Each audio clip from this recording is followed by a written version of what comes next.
Inside Story Uganda, real source of political updates.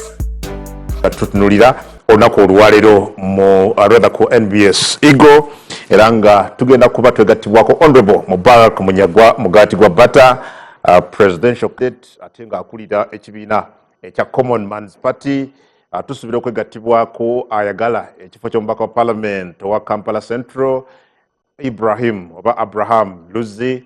Ate nga mu studios already twegattiddwako dda ayogerera akakiiko amyuka omwogezi w'akakiiko k'ebyokulonda Mwami Paul Bukenya wali ne Mwami Fred Bamwine onakulira ba RDC mu bitundu bya Kampala n'emirirwano wamu ne Buganda. Tugenda nti ekyo kifo yakakifuna abadde abakulira Karamoja kati bamusembezza wano mu studios. Tubalina buterevu nnyo kkiriza abakulamuse kutubere nga tutandika enteekateeka. So Mwami Bamwine tukwaniriza sebo.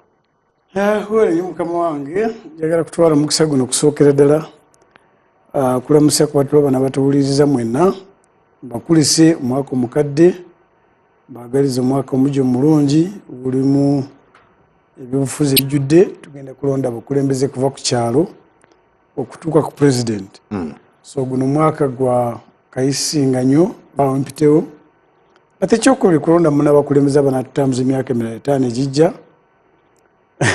Ntera ko buli nti wannange nti tubadde mu campaign naye omanyi nti 15th ng'ewedde okulya kugenda kubaawo embeera ejja kuddamu esigalinga bwe badde kati sebo nnyabo olina emmere gy'olimye y'amakaago ate twabawadde ennaku 2 eza public holiday ku lunaku nga 15 ne 16 kati kugenda kukyoyekwasa nti kubanga ndi busy abagambi beera waka abaana bawe emmere babiri bulungi. Mwami Bukenya sebo mmanyi oli very busy kaluka kufudde busy ne tukwaniriza. Nsanyusa okubeera ku NBS bwana Kungu ne ku programu eno era abatulaba abalungi nange mbalamusizza baagaliza ekiseera ekirungi kino kitulimu kimalirize bulungi ne munange panelist mukulu Bamwine nsanyusa nnyo okulaba sebo. Abale nnyo nga bali wakati w'enteekateeka yakye tugenda mu ku Lwokuna mutuuse wakati ng'akakiiko k'ebyokulonda mu kwetegeka mu kukeeteekera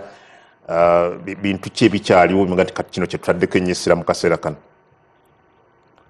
Well, kalulu katambudde bulungi nga bw'omanyi tuzatambula roadmap okuva gye yava kati era tuli basanyufu okulaba nti n'olugendo tulutuusizza ku busanduuke bwennyini nga tulaba nti tugenda ku lunaku lwakwanvu nga lirabikanga ggwanvu tuzze tutambula ffenna ne bannayuganda n'ebibiina by'obufuzi bannabyabufuzi tutuuse kuba nti tugeting stations okulonda ng'akakiiko k'ebyokulonda of course tuli mu nteekateeka ezisemberayo ddala ezikomekereza ezitutwala ku polling stations. Ebikozesebwa bifuuka bikulu nnyo abakozi abalondesa mu kiseera kino obeera otunuulira ebyo nteekako nnyesiira twetegese tutya.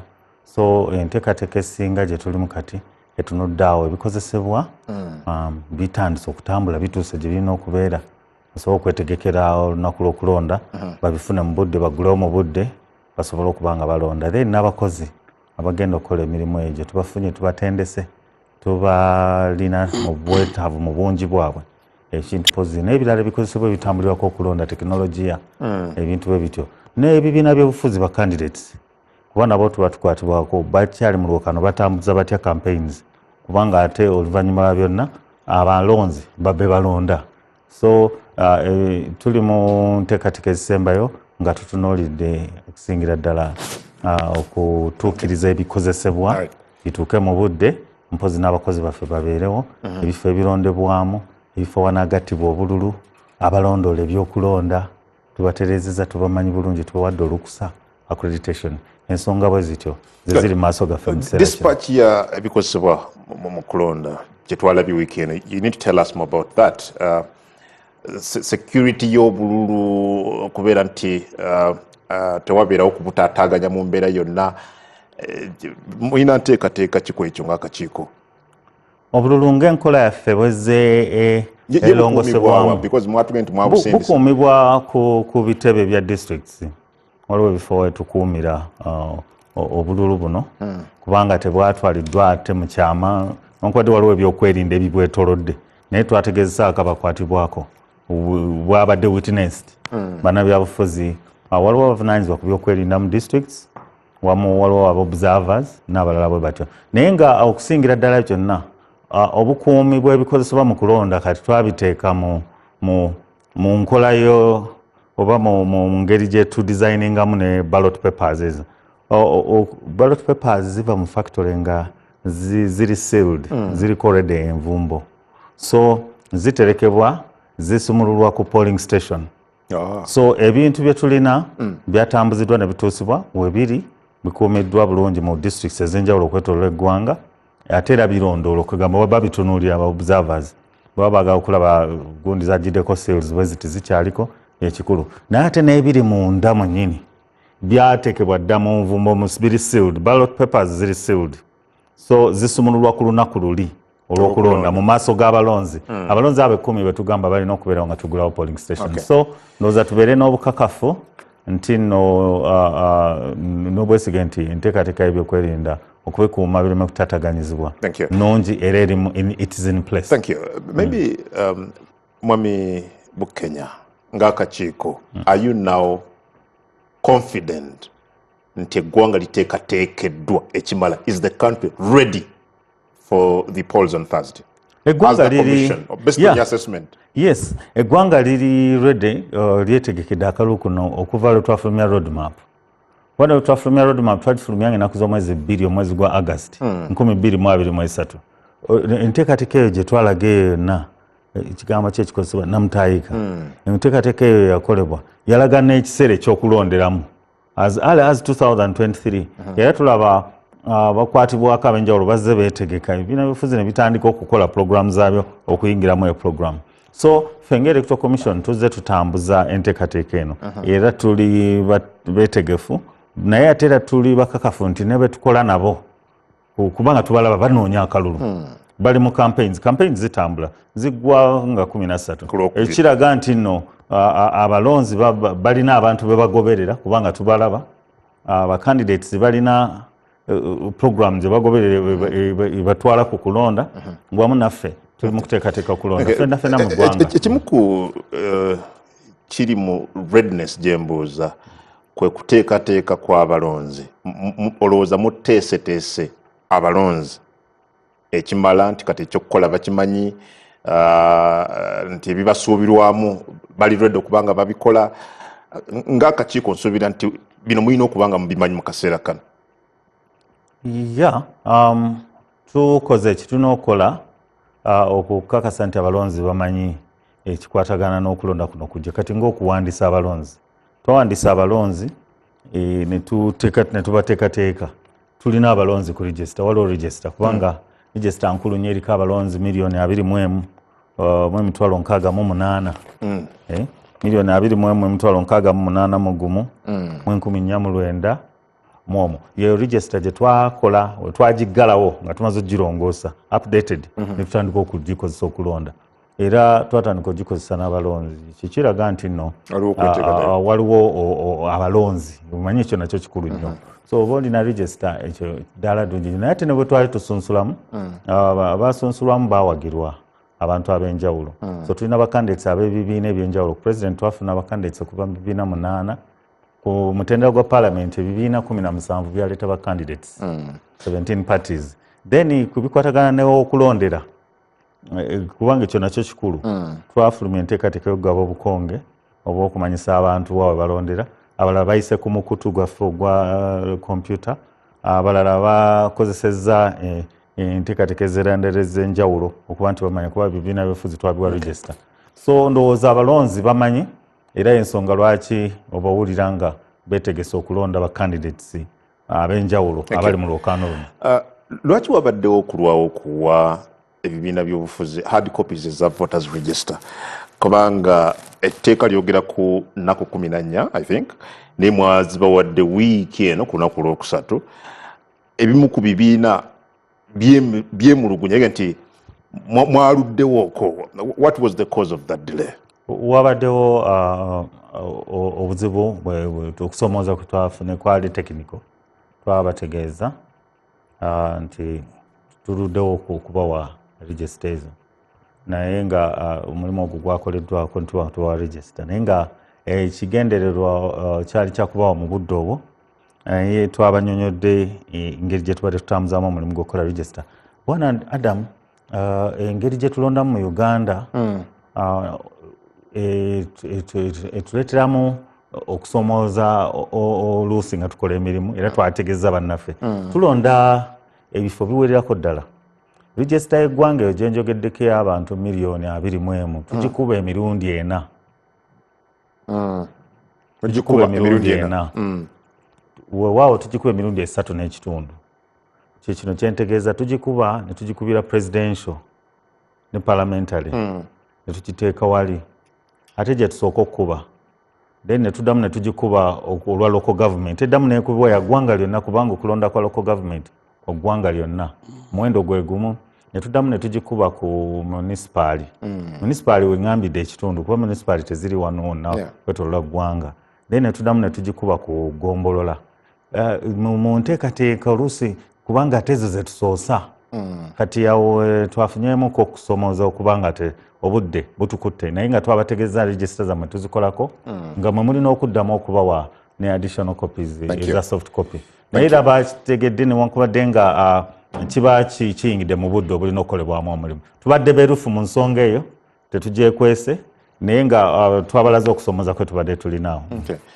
Nga sinaba okuddamu mba mwine bring us to speed ku statistics oga nti tuyina and I think byotuwa bibiri final tuyina abalonzi bameka abali registered obukadde 21 tuyina abalonzi obukadde 21 emitwalo 68 be balonzi betulina ku register yaffe era nga twalaga nti no twaza obujja register netugiteekateeka gye twafulumya mu mwezi ogwa November twasunsulamu bakandidate awa register oluvannyuma lw'okutereeza ebintu ebisingako ebyali birina okukwatibwako okutereeza netufulumya register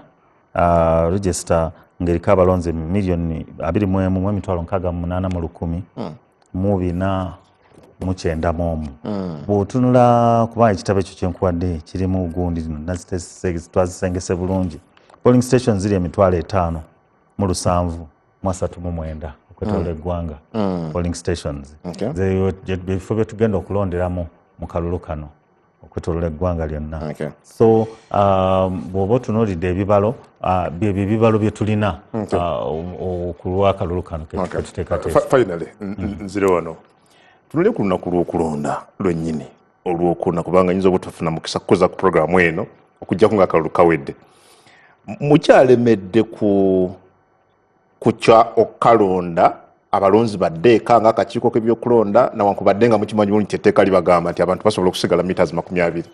Abantu baleme kukyamukana gundi ensonga eyo bulijjo abantu bajja ne balonda ne baddayo ne bakola emirimu gyabwe oba balala ne bajja ne balonda ne basigalawo ne balinda okubala akalulu.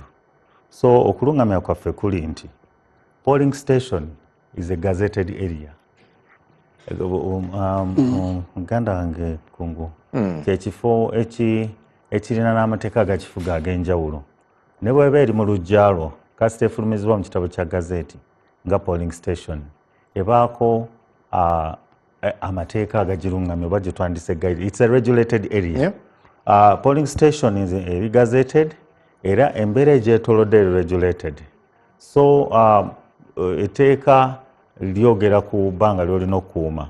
Ebbanga lyolina okukuuma ffe kyetugamba nti nno liba likuumibwa waliwo amateeka era agaligoberera tewalikolerawo bikungu kukungirawo bantu oba nakulemesa bantu bajja ku polling stations kubanga bye tumanyi mu kulonda kwe tubaddemu nsi gwe mulundi gwe tusoose okulonda tutera okufunira awo wetutera okufunira obuzibu abantu abasigala ku polling station basigala nga bakunga naye nga bannayuganda bategeeza nti polling station ebeera gazetted ebeerako amateeka gagifuga n'embeera egyetoolodde eri regulated sigala nga amateeka g'eggwanga gafuga n'ag'embeera zaffe eza bulijjo ez'okubeera mu bantu.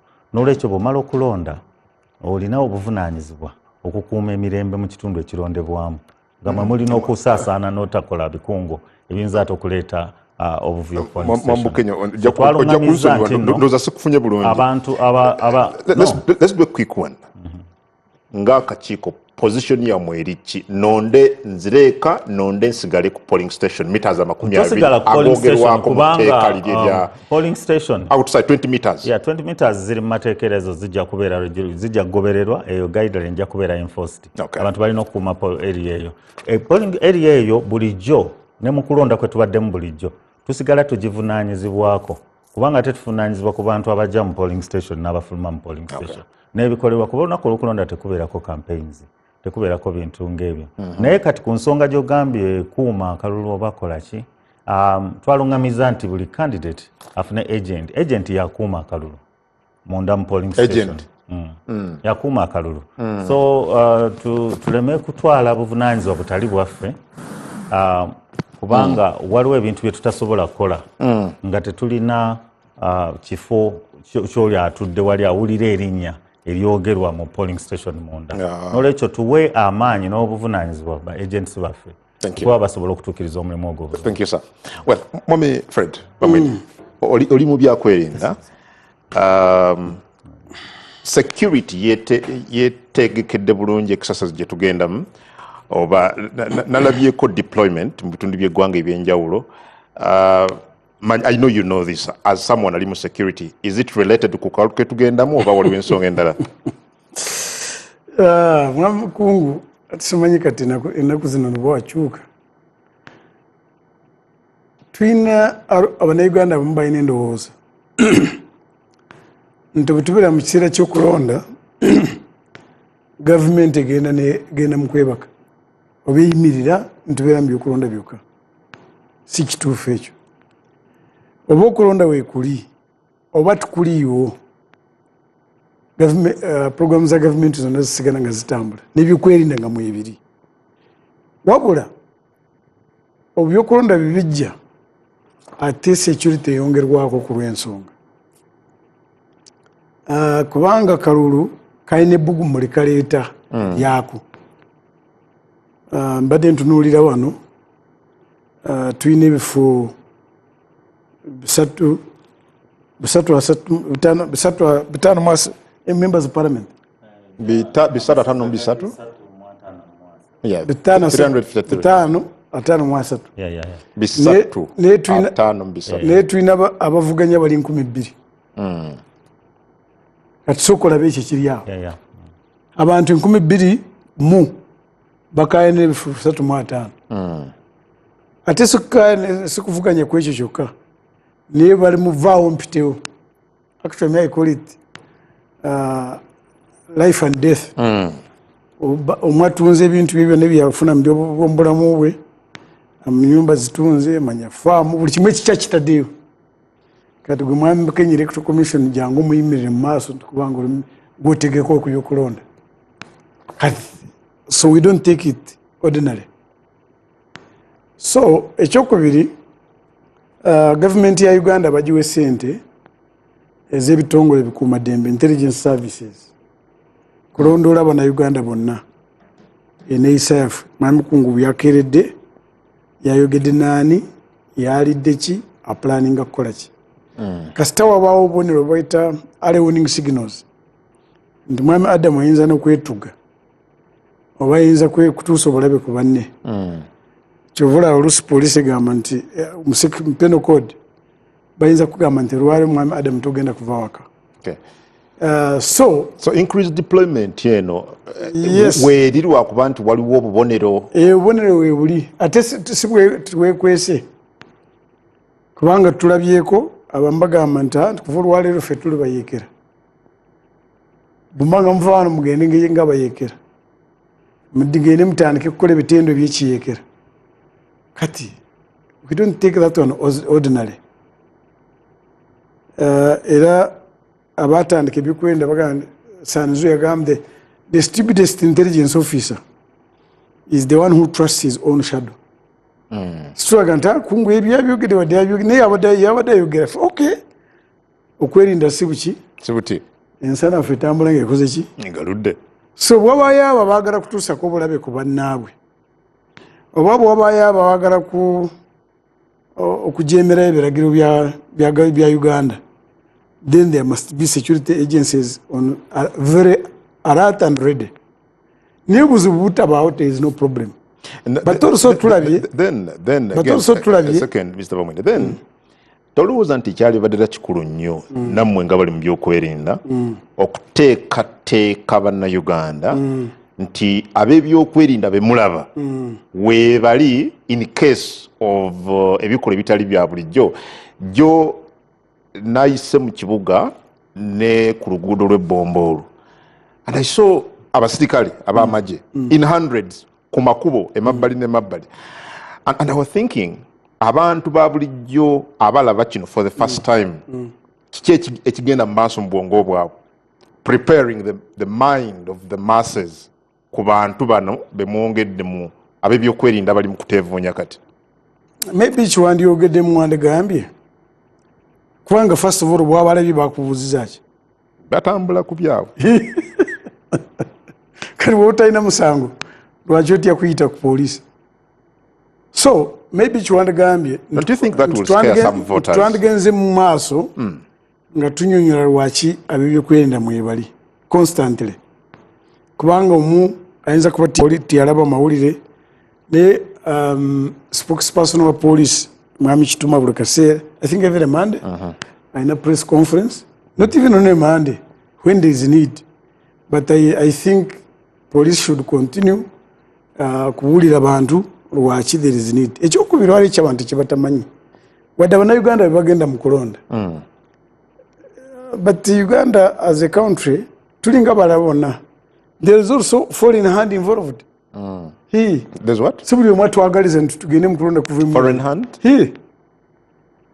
Tonaba kulaba kwa abazungu abakayana nnyo ku bya Uganda. Kati lwaki asobola kukayadira ewaabwe Bulaaya n'asanyukira kulonda okw'emirembe? So we are just preparing ourselves. If there is need to confront the situation, we are ready. But if there is no need, then that's okay. Fena twettanira tugende mu kalulu kano tukaveemu mirembe. Bana bakulu Electoral Commission, by the I want to credit them kubebaza kubanga kuva 2021 if you have been a follower roadmap mwajironchinga 2023 since that time roadmap bagiteeka mu public mugigoberere bwetu tugenda kutambula, and I think they have followed every detail to the dot. Naye abannayuganda tulina omuze tulinda kusaawa envaanyuma n'obukuba okwewandiisa. These are not the only numbers who should be registered. Naye tulinda bukasita baga nti tugenda kukoma ku Sunday luulaba abantu nga nuyibuuza bano babaddewa. So really we have that habit as a country. Era katojja kwewuunya ng'omuntu agenda kunona anoonya identity card yerwali kwanga bategeeza wonda kwa lwakuna. But he has been around. Last year kinandisabye mwami Kenya. Kinjagala kubasaba nga bututegedde nti abannayuganda baffe beeramwa baagala essaawa envaanyuma. I think ekigambo kya vote education kiyimirira kisigale nga kigenda mu maaso naddala engeri gye basanidemu okulonda. Mbadde Karamoja I was shocked. Akalulu kagwa twafiirwa obululu 3.5 invalid votes. So twetaaga mu magenda maaso nga tukubiriza abantu balonde batya. I hope it has no tumija kuyimiriza. Mr. Luzi, sebo tukuwaniriza Salah's tour. Are you sure? Yes. Yafumbye ku kyenkya. Buli lunaku afumba ekyenkya ate nga kibuguma. Okay. Akalulu sitageze na kusatu zokka endaba yo engeri gye kayimiriddemu eriki? Okusooka neebaza akakiiko k'ebyokulonda olw'okutegeeka obulungi sofa buli kintu kitambula bulungi, era nga ndowooza nzikanya ne mukadde wange RDC. Simanyi oba okyali RDC naye tokyanzijukira, nali muto nga nsoma e Rubaga.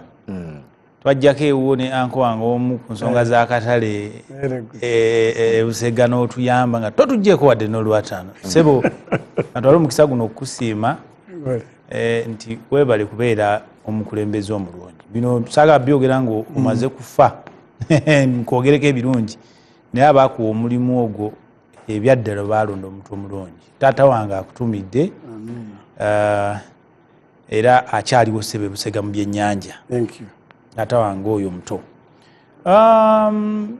Ffe nga abeesimbyewo ekizibu kye tusanze ne message gye tuwa abantu, bakadde baffe abasoose mu byobufuzi naddala ku ludda oluvuganya ate era n'abo abali ku gavumenti babadde ne message ey'enjawulo gye bawa abalonzi. Obadde okimanyi nti abantu balowooza bannabyabufuzi be bakola be bakolera abantu, era olinga ajja n'agamba ngenda kuloobinga.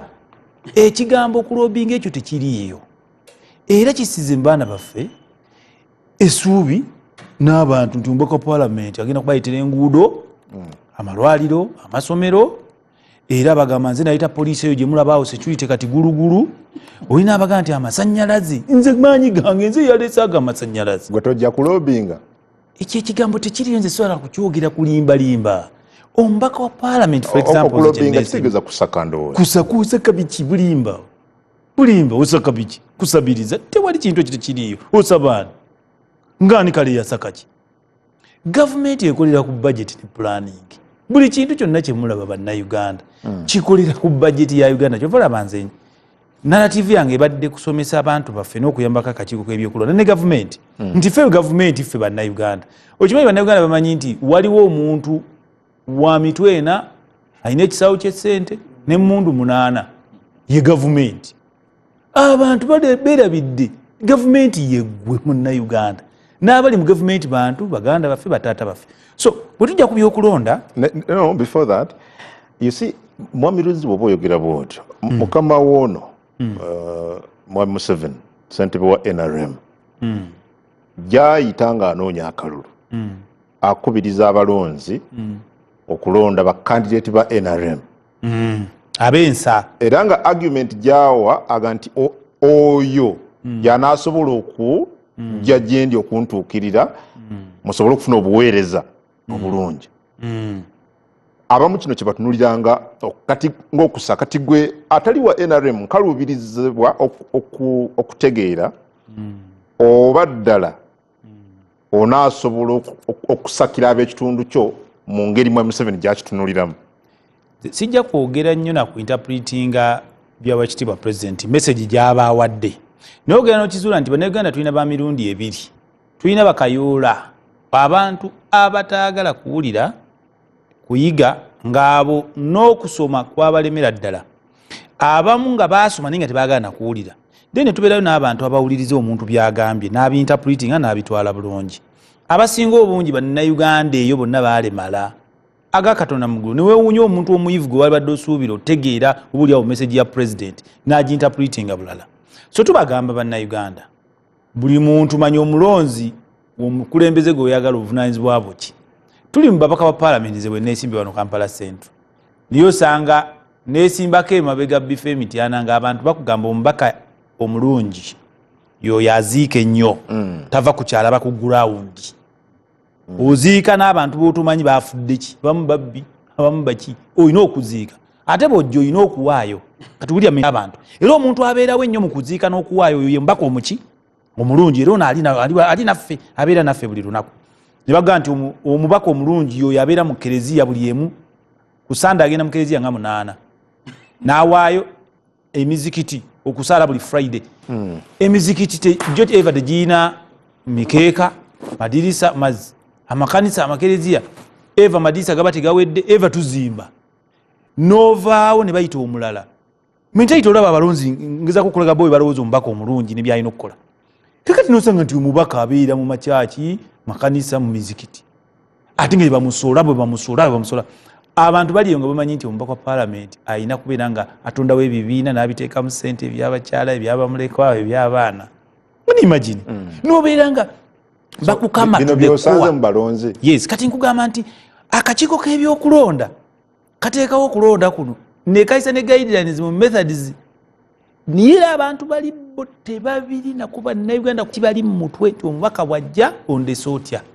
Kawalagi bw'omusanga ku bbucha y'ennyama n'okumakinga sure agenda ne kilo tetukyafudde ne Uganda nakusanze ntya.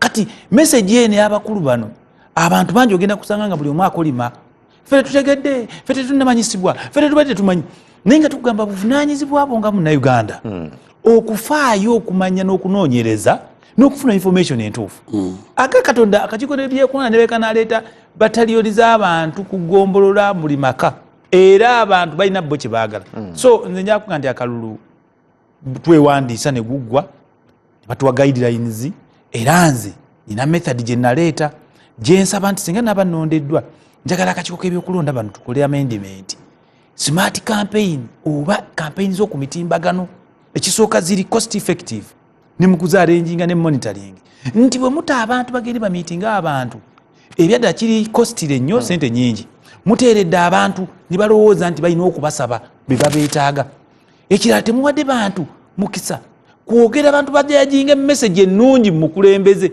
kuba asinga okuwaayo oyo gwe bakonsideringa nti embaka omuti abantu batunda ebibanja abantu bali mu mabanja abantu batunda ente n'amayumba gaabwe ne beewola ne balyoka bavujjirira abalonzi kati nno nze ngamba nti akakiiko k'ebyokulonda tusaba omulundi ogudda tugenda demonstrating n'okubalaga ebirungi ebikalimu nti senga tugenda mu smart campaign tuorganizinga ku mitimbagano egimanyikidde gya radio oba tv omuntu n'olonda omuntu ng'owulidde byayogedde bonna bye boogedde ne bababuuziza ebibuuzo nowanda muleeta abakulembeze ku floor of parliament ng'eyadda tamanyi wadde kyakkola akati akakiiko k'ebyokulonda nze mbeebaza nti gwammwe mugukoze naye naffe bannayuganda tugenda kwongeramu amaanyi okwamplifyinga eddoboozi eryo nga tukozesa amakubo amatuufu ng'emitimbagano nti tubagamba senga muba n'omutimbagano nga ogwa Facebook TikTok oguli official n'oyogerera eddakiika 10 no demonstrating engeri abantu balina okulondamu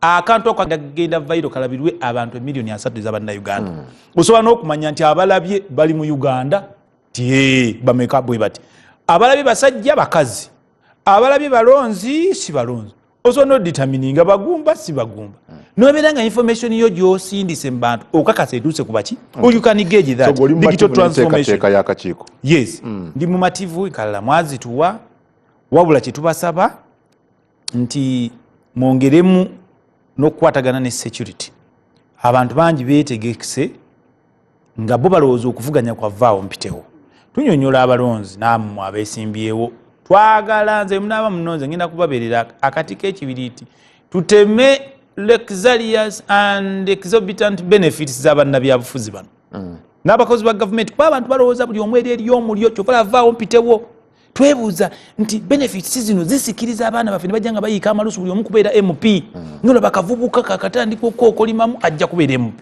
omuntu akoze bizinesi ze ne zitabukatabuka ayagala kweddabululirawa mbwa MP so tugamba twetaaga tukinogera eddagala emisala gy'abannabyabufuzi bano gikendeere ojja n'emmotoka yo teri kuddayo kuwa grant ng'olondeddwa bw'olonderwa nga actually omuntu yena okwesimbawo olina otulaga olina emmotoka eyiyo obeerawa permanent place of abode obeerawo ate kirina okuba nga wobeera wali mumanyago nga wabeesa n'ekitiibwa mu ekyo ekifo kyoyagala okukola ki okubeeramu ekyokubiri tulage okola mulimu ki osasula emisolo olina okutulaga olina turnover ya ki tax clearance certificate okimanya abo abantu bonna basinga okwesimbawo tebamanyi na misolo kyeki bawa message nti okusasula omusolo bantu babanyigiriza mwami Museveni sede zonna atwala uwe bantu babi nnyo ye message abantu gibawa abantu tukusuubira nti bw'oba ogenda kujja okwesimbawo olina okuba nga gw'oli upright okusooka oli exemplary n'ebirala n'ebirala simanyi obudde bwange bweddeyo kufunye bulungi naye maybe finally nga nzire wamwami mu Kenya so you Kampala Central gy'ogenda okukiikirira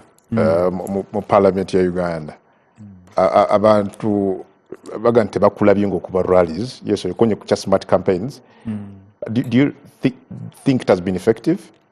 Yes, I consider nondeddwa emirundi mingi nga the most viral constantly appealing candidate not only ku level ya Uganda but even internationally. Reason being my message has been disseminated to the population clearly. The advantages have been that even in the event you've missed whatever I was airing out, even at your bed rest, your free time, at workplace, you can revisit and even listen to the message. So my message has sunk into the population of many Ugandans. I completely go against disruption of businesses, loitering around of our youth, wasting time. How do you pay them? Ekirala abantu balwadde bansusu bagenda ne bakuŋŋaana emigunju egyo ne bakola effujjo ebyeddala tubagamba n'okuleeta abayimbi kukulaale abantu bajja ne bakuŋŋaana mubasombye both opposition n'abaffe ebyeddala kasatulamu akadodi bwe bati abantu batabuka omutwe batuuyana omukulu agenda otandika okwogera ebyamagezi nga baawunze dda era senga otambula mu biseguusa ebiri awo emizinga giri omwo biki ne bwe baddayo nobabuuza wayi baayogedde ki twalabye Kenzo twalabye gundi okitegeera so tugamba abantu baffe bemwetaaga okusendinga information mu abeesimbyewo beetaaga bali soba nga bali calm kati nze mbasanga waka workplaces omuntu n'awuliriza at his cost. Kweyanziza mwami Bukenya ensonga ya invalid votes again ekomyewo wano mu kalulu akaggwa ka 2021 nabadde ntunulira alizati nga bwe mwazirangirira nga mwami Museveni yawangula yafuna obululu obusinga obungi mwami Kyagulanyi n'addako namba 3 obululu baddako obungi awo bwali invalid.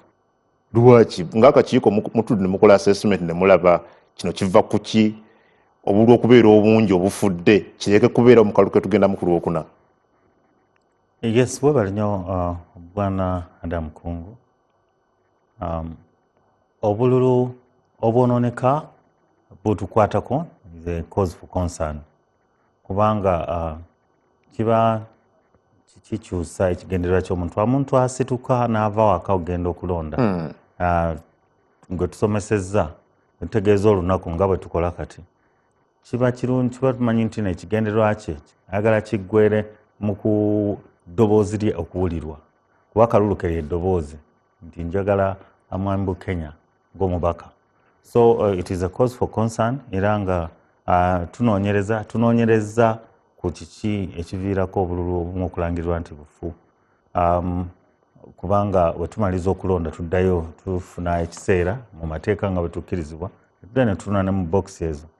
Ensonga ziwerako eziviirako obululu okulangirirwa nti bufu naye ng'okusingira ddala abamu kwe kukozesa obubonero obutakkirizibwa kukozesa ku ballot paper. So obubonero obukkirizibwa mu mateeka buli bubiri bwokka osobola okukozesaako kamu akayini tik oba ekinkumu. Tubadde mu kusomesa ensonga lwaki engalo yange eriko ekinkumu batwadde mu kusomesa eriko ink eriko bwino. So sebo sinnamaliriza kulonda sebo mba kusomesa balonzi naye abantu oluusi baleeta obubonero obulala era abatulaba balungi njagala kutunula mu kamera mbategeeze nti bannange mwewale ekikolwa ekyo. Waliwo okukyamuka nojja ku kakonge n'ogamba nti oyagala nnyo Omwami Bukenya ku kakonge n'ogenda n'ompa akalulu bulungi nnyo kuba bino tubirabye then nodda ku Mwami Bamwine naye candidate film race emu n'omusazaamu ako oba omaze okukatta n'ogenda wa Mwami Luzi n'ogamba nti ono yayogera byessayagala nosazaamu n'otuuka ne kwadda mu Kungu. Abantu abamu weewuunya ne gye bajja obudde mu box omwo mu sanduuke oba mu baafu eyo gye tukozesa okukola ekintu ekyakabululu kaba kafudde. So n'obwewandiika obuwandiisa ekigambo yes ndowooza tukuume ekintu ekyo kyokka. Waliwo ebigambo ebimu bye twogera abantu abamu ne balowooza nti oba lwaki bwe kityo because that's what I need to understand. Okusomesa kubeerawo Bwana Kungu. Lwaki abantu bandibadde bakola ensobi ng'ezo wabawo okukyamuka ate mu bungi nga si wabawo okukyamuka waliwo n'ebirala biviirako naye kimu ku by'okukozesa obubonero bukyamu. Ekifaananyi kyempadde kyekimu ku bintu ebyatukwasa ennaku nga tulaba omuntu azze ng'ayagala candidate we n'amugolola bulungi nnyo naye nga ku kakonge kuliko bakandidates abalala 5 bonna n'abasazaamu. Akalulu ako already kaba kafu. Olina okuteeka choice yo ku candidate wo yekka. Bw'oteekamu bw'ointroducing oba bw'oyanjulayo enkola endala yonna ku gundi okwo obeera okase ate nga tusomeseza ddala omulonzi paka ku ssaawa esembayo. Bakandidates bano abeesimbyewo muganda wange yatugamba nti tukube ebipande kituyamba naye era ebipande bye ndabye kuliko akayini ako kiraga ki engeri omuntu gyalonda. Bacandidates abesimbyewo already balaze nti londa bwoti. Ku ballot paper yennyini tuteekako akabonero ako. Omuntu atasobola kugolola bulungi ne tumugamba jangu n'omuntu ayinza okuyambako kye tuyita assisted voting. Ebyo byonna bikolebwa kugezaako kulaba nti obululu obukubibwa bubalibwa ne liba ddoboozi erituuka. So ndowooza wabaawo okukyamuka naye waliwo n'ensonga endala ng'ovuddeko eyo waliwo akalulu akamu ke nalimu ke nasupervisinga ekyennaku olw'okuba toyinza kuyingirira muntu ng'agenze kulonda.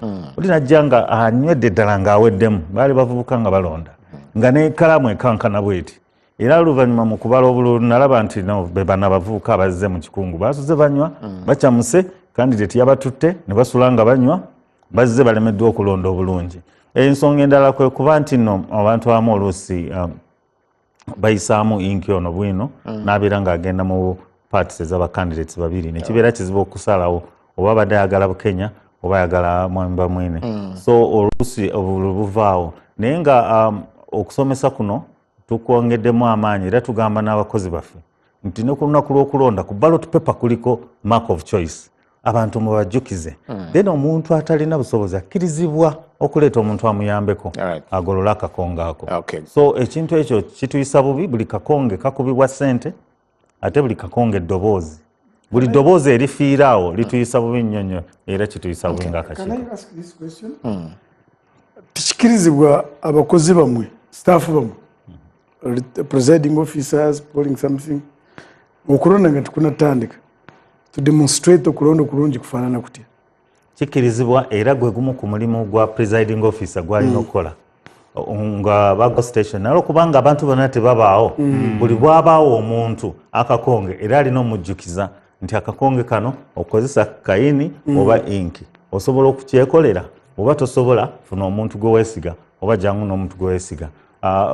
Ebirala bye tuze tulaba waliwo n'abakikoze olw'okuba tubalira mu lwatu mu lujjudde waliwo n'abantu abamu ng'ekigendera ky'omulonzi kitegerekeka bulungi nnyo yataddemu oba katibuti bw'ati nga teyakagolodde nga bwe kali naye nga kati naye olw'okuba nga tubalira mu lwatu mu mateeka gaffe abamu oluusi gurupu nerwangezze nekozesa amaanyi negamba nedda ekigendererwa nga kituufu ddala nga mu buli ngeri kayitawo naye olw'okuba nga etteeka ligamba bwe lito tukkiriziganyiza wamu nebagamba nti ako kafu. So waliwo be twagala ne mu mateeka ndowooza bitunuulibwe okubanga waliwo obululu oba oli ng'akozesezza kadooti inki akutemu bw'ati n'atatekawo kinkumu kyonna n'akola kadooti naye nga kadooti okalaba nti keeko naye ne bagamba nti nedda takozesezza kinkumu.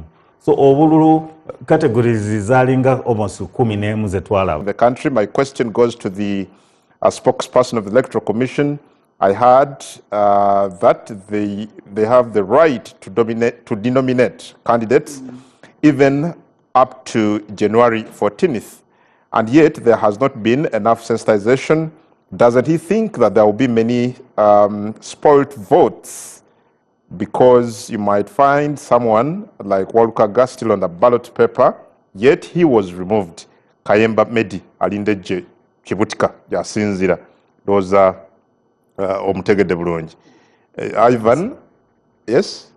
Yes, Ivan agambye wanante my message to fellow Ugandans is that we should keep peace during these elections, because if it is General Museveni or Bobi Wine or Haji Munyagwa is declared winner, we should remain peaceful because our stability is key to our development. Ye Ivan ali kukalebe. Well, ojja kumwanukula oyo mwami Bukenya eddako, but twegaddwako Honorable Mubarak Munyagwa Mugati gwa Bata. Candidate. Yes, omu ku bavuganya ku ntebe y'obukulembeze bw'eggwanga. Sebo tukwaniriza. Saawa esoose tuba tutunulira general overview ku kalulu nga bwe rather campaigns nga bwe zitambudde. Oli direct mu kalulu as a candidate otambudde eggwanga. What do you see? Gwolaba ki? Abatulaba mbalamusizza muganda wange kunzikiriza nkutereezeemu enjovu nagamba enjovu bwefa ku kyalo toddamu kubika kamyu. Omuntu wabeera president atoddamu gamba honorable ebito biddamu gamba tukyaza president Munyagwa n'okomaawo. So wafuuse da president? Atusimanyi kizibu kyo. omuntu bw'amala okubeera nze ndi party president ndi presidential candidate aliraikira okubeera president wa Uganda ekitiibwa kiri ekyebwa parliament kikumenyera bwereere. So president kyogere mu context ki presidential candidate oba president w'ekibiina kyonna gwe kyokyagala gukozesa ekigambo president osevinga obudde buno wabatulaba tutambule. Nsanyuse nnyo okundeeta ne baganda bange bano muna NRM Fred Bamwine omwogezi w'akakiiko k'ebyokulonda ne muna independent candidate wa Kampala Central muganda wange Abraham Ruzi. Campaigns, what's your general take nga bwe zitambudde now that we have about 3 days okugenda mu kalulu? Suubira eno campaign y'ekibogwe gye twakasooka okubeera nayo ekibogwe since 2001 temukoze kimala nga bacandidates? Asega nti tukoze kimala naye ebiddawo tebyenkanankana. Indeed nze nzibaddemu zonna naye kyeyolesero nti Dr. Besigye tazzikawo. That's number 1. So ekibogwe otegeeza ki? Nti temugjeeyo nsonga nkulu kikyoyita ekibogwe? NRM etufungamyeko nnyo etujoze neyita nawo etukozeeko buli fujjo buli ki neyita nawo nti ebiddawo tebyenkanankana kituufu. Dr. Besigye tazzikawo. However naye ekituyambye kiri kimu wadde naffe tubadde nnyo tetadde mu maanyi gasusse nnyo naye NRM nnafu. Kakati ffenna side ne side tulinga omuzibe n'owettulu nti akalulu kano nakugamba ntambudde district 89. Actually yesterday natambudde ey'ekyenda. Sitambudde nnyo kubanga ffe twageraageranya resources zaffe nga tetujja kutambulira ku peesi y'abaana abasajja ba iPod. Tugamba tudde mu programu ya ECN tukyusekyuseemu tugende tusinga okuba na interest. Kalulu kano bw'okaaseesinga obulungi tekuliiko ba candidates aliraikire kuweza bitundu 5 ku 10. Ne candidate Museveni? Tabirina. Anaaba wakumeka ekyo si kikulu. Wani bw'anaabanga yasoose naye nga talina bitundu 5 ku 10. It will not be of help to him. Tagenda biweza. Neera nsuubira ke kalulu ke tugenda okusooka okufuna akalulu ak'enzivuunula bibya ak'omulundi ogwokubiri. Fred mulaba aseka ne Fred yeewuunya. That's his problem. Fred commissioner ofisi eri wali parliamentary avenue supervising abaradisi ng'ali mu Kampala. Nze natambudde district 9 tulina research teams neera okizudde nti candidate Munyagwa, candidate Museveni, candidate Kyagulanyi n'abalala ntukudira mutebali alina bitundu 5 ku 10. Yes, 5 ku 10. Neera kyatuwadde amaanyi ogamba waayi kalulu kano engeri gye kataliiko muwanguzi tukakuume. Neera ffe tulina neera nva mu power 10 ondaba ab'embalala mubadde mumbuza coordinator ab'Ekasese mutusaasire but by Monday evening mujja kuba mwena mutegedde ba coordinators. Tusazeewo tukakuume tugezeeko okulanga naffe tuna DR forms. Honorable Munyaga, Yes, sir. weewuunyisa really because gwe mwennyini wali ku TV1 n'otugaa nti olina district za Uganda mu watuuka abaayo nga boogera kimu candidate Museveni. Noga nti nga baga ti genda n'okugenda fe wano Museveni yakimala kati ugamba yaliemu nagamba ziwera butonotono waliyo nakugamba yali rubirizi gwe walaga ebifaananyi neera ne banvuma nti ogamba otya nti erubirizi baagala Museveni ne mugamba lirali temugikiriza waliwo district President Museveni ze yakuumira emabega ezikyamuwagira neera olabye ne baganda nga banupu we bagenzeeyo nabo babaddeyo ddi ndabye nabo waliwo district of course kyekyali rubirizi no waliwo district of course President Museveni zalinako upper hand kati ng'erubirizi nabeewuunya kubanga erubirizi yemu ku district esinga okuba obubi oba abandaba wano nini ntuuka nga tebagaana kuwuliriza isi nga byoyogera tebagala biwulira nga olaba yabakuumira emabega kati gyezirizo naye nkulayira tezimuwa 50% plus 1 vote erubirizi ebyo bawuza ijana halizana 10 ku 10 izana ku izana tejjamuwa 50 point but you see n'abawagizi b'NRM benyina bagira President Museveni obalanga amaanyi gabaweddemu bagamba kisusse so tuliraikire ogenda mu nvuunula bibya yasobola olaba for wagizi waffe wa Common Man's Party tubulabye nga bujja kuba bwa mugaso tusalawo retrieving ADR forms zonna tubeere nazo tomanya waliwo ebikyalumira byolaba mu nteekateeka ya exercise gye tugenda mu kulwokuna nga candidate ng'akakiiko k'ebyokulonda yes ekisooka actually nja kwogera ekintu mwekange nze obululu bwonna mbubaddemu naye omulundi guno electoral commission yali yagezaako okwetereeza eri munda ewaabwe obutafaananako nga bwe baali munda beeterezaamuko naye kati eno ebweru ate nekibanga kikyabalemye nti abantu baabwe bw'otuuka ku headquarter electoral commission waliwo sanity naye bw'okkirira ku ground eyo ba returning officers baani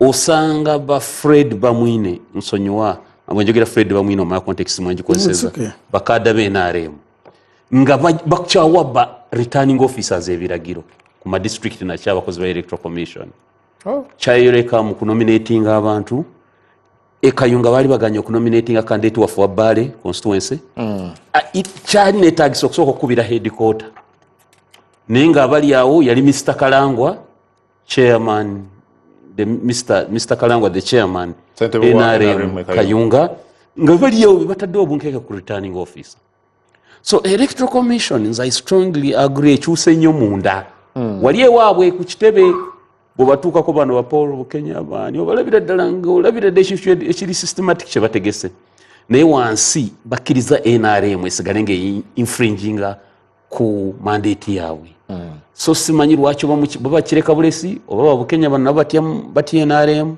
simanyi kye bagityako naye kyandibadde kirungi nti electoral commission eveeyo yeeyongere okwasatinga obuyinza bwayo ku kalulu ebagambe kobewo NRM kobewa ki kobewa police kobewa ki goberera amateeka g'ebyokulonda. What makes you think nti teri agenda kuwangula kalulu kano outrightly terejja kuweza bitundu because bade tunulira wano akalulu akaggwa mwami Museveni yawangula n'ebitundu 5.8 ku buli 100 mwami Kyagulanyi n'afuna ebitundu 3.5 ku buli 100.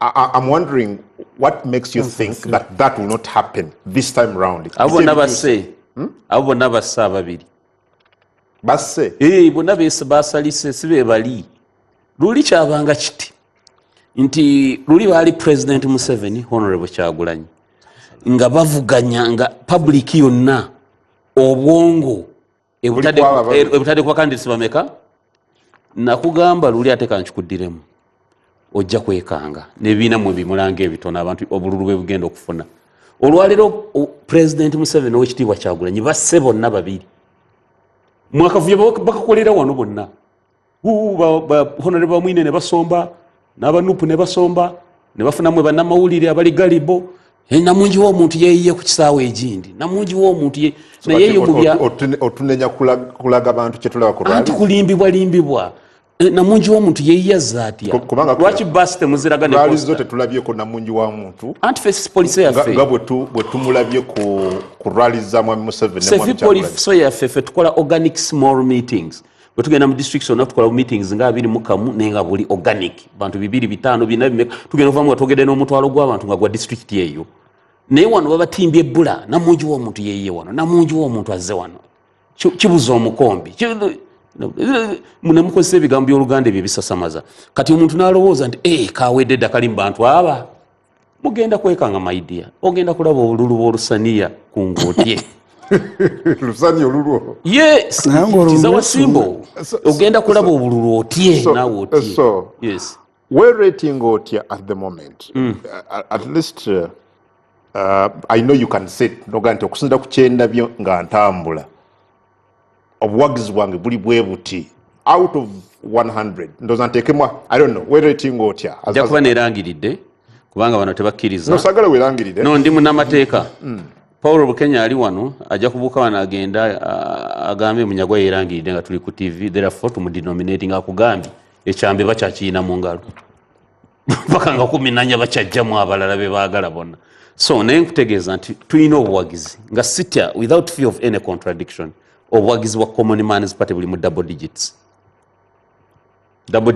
osobola okukinyonyola abatulaba 10 and above 11 12 20 meka double digits and the same applies to other candidates yes ngambi tewali aweza 50 nera mugenda kwekanga nsekerera abantu bwekyali bwekite Congo omusajja president aliko yajja mu kalulu nga bamulaba nga balaba Common Man's Party kati ye president ebibalo byagenda okugwa nga ye president Felix Tshisekedi mugenda kwekanga neera ntunulidde Honorable Bamwine nga seko obuseko obulinga obunafuya ne musaasira kajjemu awo Mwamba Mwine yes awulidde mwami Munyagwa but also n'ensonga gitukonyeku katono eya ekibuzo kyembuza mwami Bukenya ey'etteeka eryogera ku meters 2 n'abakalambira nti tugenda kubeerawo even the other day naye mwami Kyagulanyi ngaga nti okusinziira ku ndaba ye akalulu ka 2021 okwateekebwa mwami Bukenya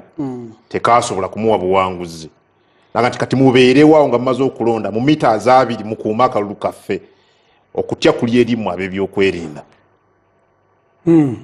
Njagala kusooka kuyozayozamu muto wange mwami Munyagwa kubanga level gyatuuseeko si nyangu. The mere fact that you are nominated as a presidential candidate otamuwa kitiibwa kye oba oli omulyaza amaanyiza oba omutidde buti really kitiibwa nkimuwa. He can be a commander in chief. Do you feel him as a team Yoweri Museveni? I don't need to feel him. Mwami Kenya bamuwandiisa is a presidential candidate. Eryani lyabataddeko muliwulira. Era nakati bw'anaaba nga n'okulona nga kuwedde ng'agenze ku mukolo takyali mwami Munyagwa. Ebintu bya Katonda bwe bityo bibeera ali musaddala. Ojja kwekyembi nti nabbi tabeera w'amaanyi waabwe. Bamuza Kati bw'oyinza kumulanga nga Munyagwa wa bulijjo takyali. Era entebe buzibaawo nga mutuuse ku mukolo obasooka kuwentebe. twali ku nsonga wali. Ekyokubiri sikaanya naye enkuba bw'eba egenda kutonya olaba ebire kati bw'oyogere kya 50+1 nti President Museveni ayinza butaweza 50+1 oba oyerimba wekka kubanga waliwo obubonero bwe buliwa obubonero ye namungi w'omuntu ono gwayogeddeko oyo sinaba kumutuukako obubonero ennaku zino naalabye aba NRM boogera n'abakulembeze baabwe ku buli kyalo balina abakulembeze 6 so abakulembeze 6 buli kyalo times 72,000 villages kikuweereza abakulembeze 4.5 million baabatumye 6 baavuddewa kubanga kugamba 3 balina 3 b'ekibiina balina baasanga I don't know how it happened nti abakulembeze ku byalo byonna aba women council aba youth council baali baabwe so when you add them they make another 33 so baatumye million nye n'ekitundu nti buli omu abaleetere bantu baaba kati lyali wadde ng'oli omukulembeze wa Kibogwe ku kyalo ne bakutuma abantu 3 bakubula just 3 kitegeeza nti bwebaleeta 3 you are about 13 million. We are not talking of any other campaign. Twogedde abakulembeze ba NRM 6 ku kyalo times 3. I mean, first of all, we multiply 72,000 times 3. That's about 13 million. Now, register Mukurono at 21 million. So if you have already leaders 13 million, you are above 51%. It is simple calculation. It's not rocket science. About Baba Gamma Mukulembeze abantu aba basatu boka. And that is simple mathematics. So already tugenda mu kulonda nga muyina abalonzi obukadde 13 through the structure. Through the structure. Nga totaddeeko campaigns endala zonna. But I'm trying to show you one small element of leaders. Kati ebya campaigns ebirazi sibigenzeemu. So at least I'm sure as a scientist, scientifically as an intelligence officer, miliyoni 13 zinoonya kalulu ka Museveni. Nene Munyagwa alina power 10. Ayinza kuba ati ani yagiganye. Ku buli kyalo. Simutawanyi, simuganyi.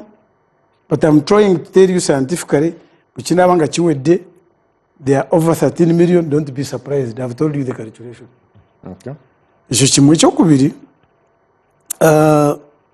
Munyagwa era mwebaza akyali mubiri, if wishes were horses, hey, even beggars would be riding. Byalimu ebyo. You see, people, if you are not honest, nga tuli wa mazima, abavuganya NRM, kibiina ekyokubiri ekyamanyi kivuganya NRM, kusinziira ku bano abakulu abawandiisa abantu. Ku bubaka bwa parliament, they fielded 52%. So you have 48% of the country.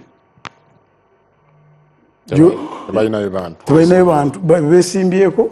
Sigamba nti bagenda kwangu naye basimbako busimbi. And since that time, I think about 30 has also gone out. Either through electoral commission or benyini nga bewandikidde nti ffe tuvuddemu. Obuka bubonero bulaga nti already more than half of the country eri mu mizannyo mikono gya NRM. Kati Mwami Munyagwa saagala kumala maanyi. Naye ngezako kumulaga aleme kulwala pressure yabwe. Aga wajja kuba rerun. Anti kati bwetabaawo tatalwala pressure yabwe. I think tulina councillors, they are supposed to be 12,500. Aba 3. And ekibiina ekyamaanyi ekiriddiridde NRM kyalwana nsimbako 24,000 out of 12,500. Manyi nzikiriza mbi amagero. I've told you at parliament, I've told you at village. Ogenda ku sub counties out of I think 2,400. Barwana basimbawo 65. Kwegamba all the levels of leadership. Tiwaliwo obali kumpi at least half nowhere. Kati obubonero bunkugambye nti 50.1 gyalowoozako ebeera mu birooto.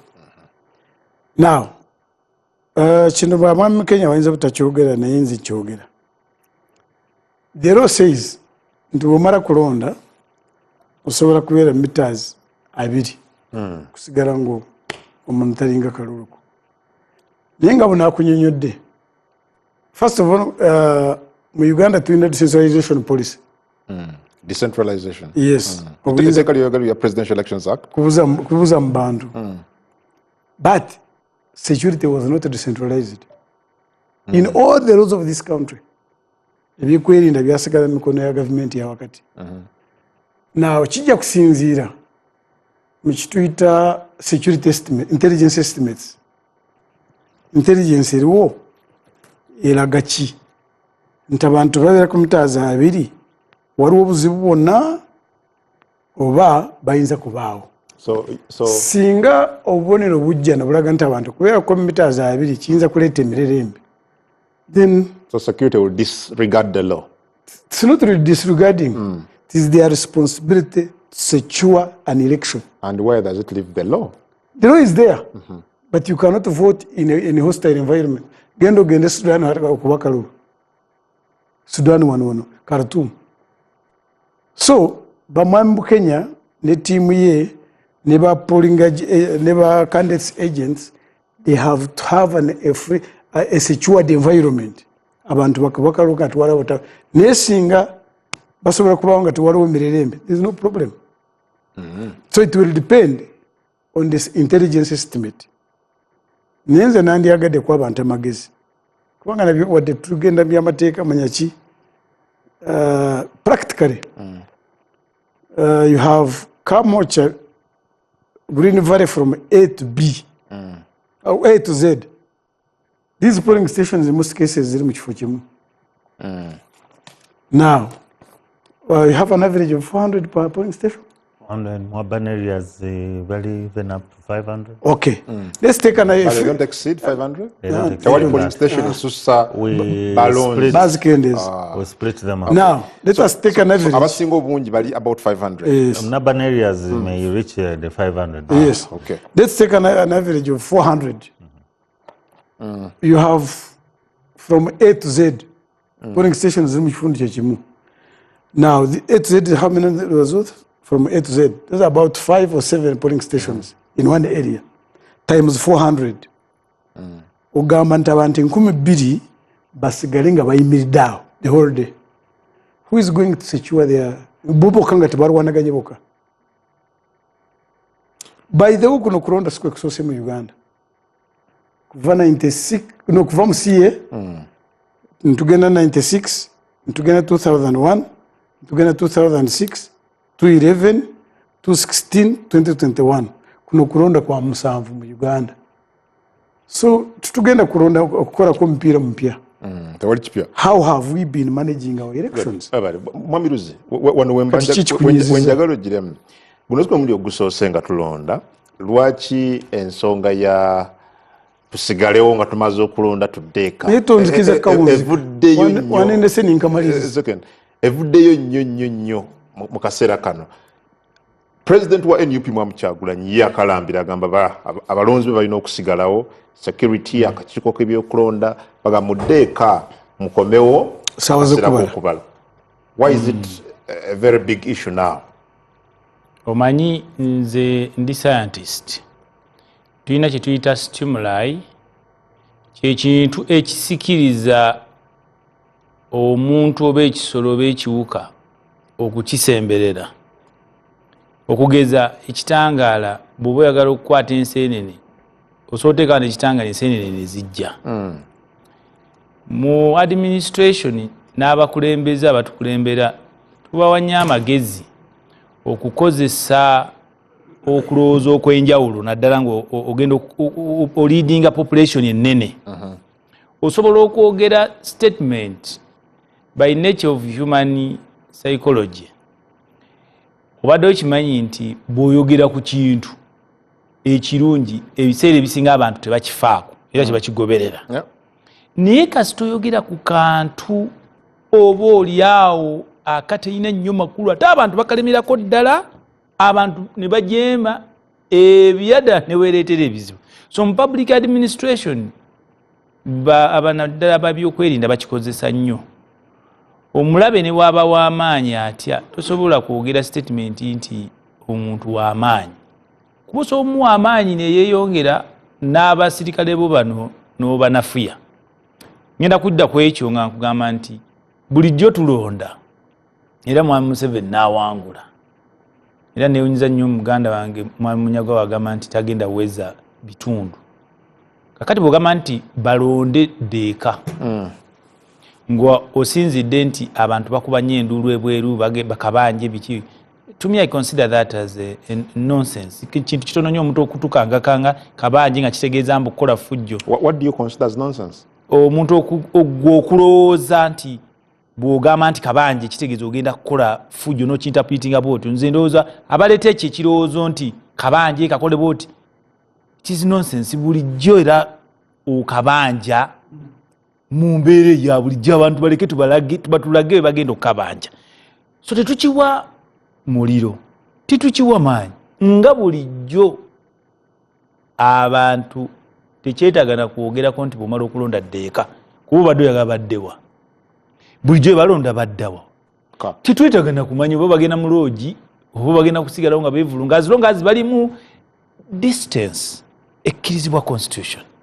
Nze sirabawo na business ya kudiscussingako. Nze ngamba oluvannyuma lw'okuleeta ekigambo ekyo nti londa ddeeka kiyinza okuba kyajja mu spirit nnungi nti abantu bakyantinga okukola effujjo kati ffe nga security tulina kuteekawo maanyi kuziyiza ekyo nti omuntu yenna ne tulabula toleeta olugezigezi ku polling station bw'oba otegeeza kabanje ekkola fujjo gagera kujjuutuka something like that.